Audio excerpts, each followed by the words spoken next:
We need permanent structure. With that small room, 110 children are reformed. Just imagine what we will do if we are given a bigger land. I'm just asking everybody, All India Football Federation or the big corporates, please come and see us, visit us. You will have a very good experience.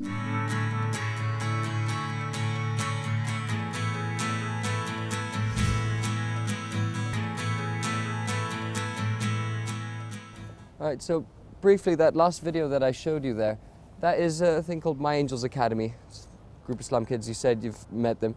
They're really successful. Their model is working, and as the guy says, they've beaten all the top teams. Why do you think that is working so well? Well, it's just the kids getting an opportunity to play. Obviously, they come from disadvantaged backgrounds, and then they get the opportunity to go and play, and it's something they love doing. And it doesn't matter whether they're playing; it doesn't have to be on a perfect grass pitch. They'll play anywhere, and that's the beauty of football. And that's what we're trying to sort of push. Because where are we going to find the next Ronaldinho? Yep. He's going to come from the favela. He's not going to be that. He might be that kid who can afford to buy the shoes and go to the academy or X, Y, Z, but that fundamental passion is something that works. So how do you implement, how do you recreate, or how do you put that into the academies? I mean, well, we're open. We're constantly open. When I was at the Fiki seminar earlier this year, and I was at another one in Goa a couple of weeks ago, we're always open to look at new players. But why aren't we sending people to these places directly rather than waiting for them to come to you? Well, the simple answer, we haven't got the manpower. But I'm not saying our system is perfect, and our scouting system has just started. Right. But ideally, and part of the master plan is to have a technical director in each state and also have a full-time scout. And it's that person's job to scour the state looking for the players. Because I'm sure that we haven't got the best players. Mm-hmm. There must be just as good players everywhere all over India, and we've got to try and find them, and that's the difficult thing. Mm-hmm. So the main mission is that we have to go to the States first and have them bring it to you. But that system doesn't seem to be very efficient. No, and I mean, we have to say, I mean, I've had kids at the academy saying to me, Coach, there's players just as good as me or better than me in my state, but because they didn't get picked for the state team, we didn't get to see them. And that's a weakness in our system. And we, as the AFF, have to take some responsibility for that, because we've got to give the states enough notice, and then they come well prepared for the national championships. And then we've got a better chance of picking our best players. Unless we get recommendations from elsewhere, it's very difficult. Because we've gone through the process of open trials as well. And it just doesn't work. I mean, I went down to Calcutta with one of my assistants, and we went to the ground. It was held at the Mahambagan training ground. And there was over 1,000 kids there. I thought there was a concert on. And they were all coming for these trials. And we had me, my assistant, and 2 assistants from IFA, trying to sift through 1,000 boys. How is that ever going to happen efficiently? Yeah. It's extremely difficult and not practical. Absolutely. Well, we'll make it our mission as well to get the word out there so that your process can become easier, so that guys in your states, if you know someone, a good footballer, if you know something like an academy, they need to go to the state first, then they can get to these guys, because that's where they need to be, because that's where they'll get the philosophy. That's how we can enhance football over here. And let's talk about the future now. When are we going to see a World Cup match with India in it?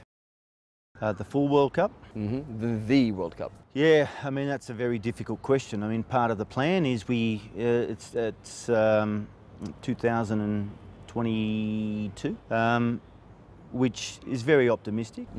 But we've got to have some goals. We've got to have some targets to work towards, and part of that is that 2017 Under-17 World Cup.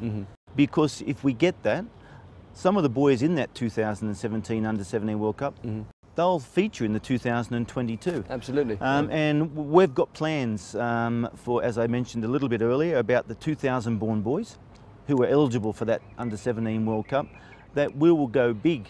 And obviously you get the support from FIFA, and we'll get the support from AFC, but more importantly, we'll get the support from India. Yeah.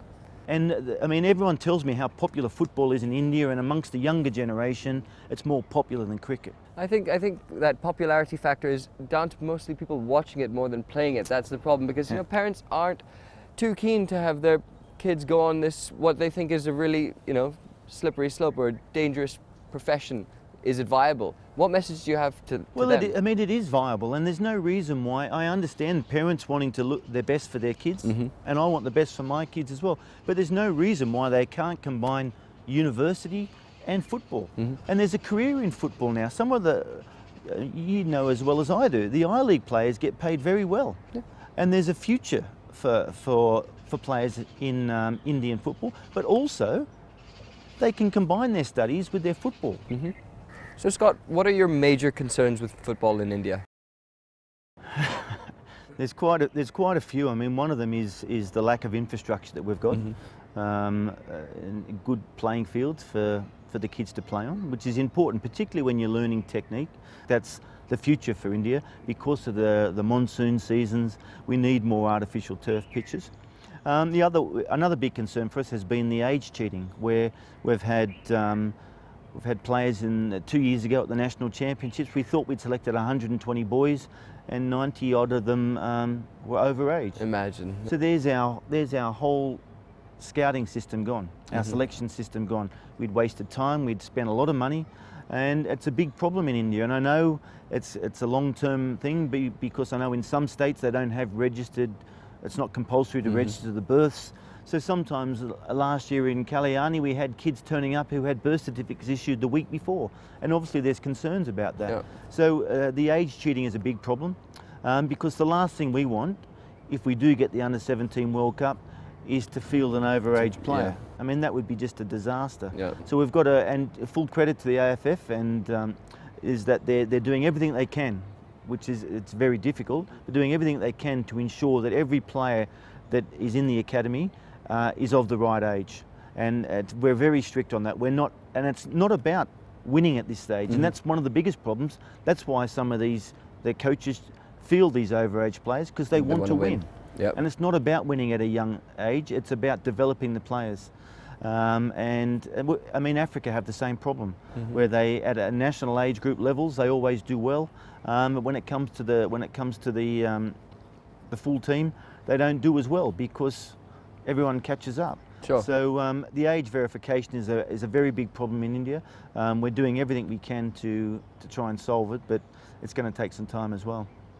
Well, Scott, it's been fantastic chatting to you. It's good that we've got a lot more clarity now, guys. I hope you've taken away what you need to from this and know that there is a plan. It's just going to take a little bit of time, but there is a plan. And Scott, good to have you on the show. Thank you very much. Cheers, mate.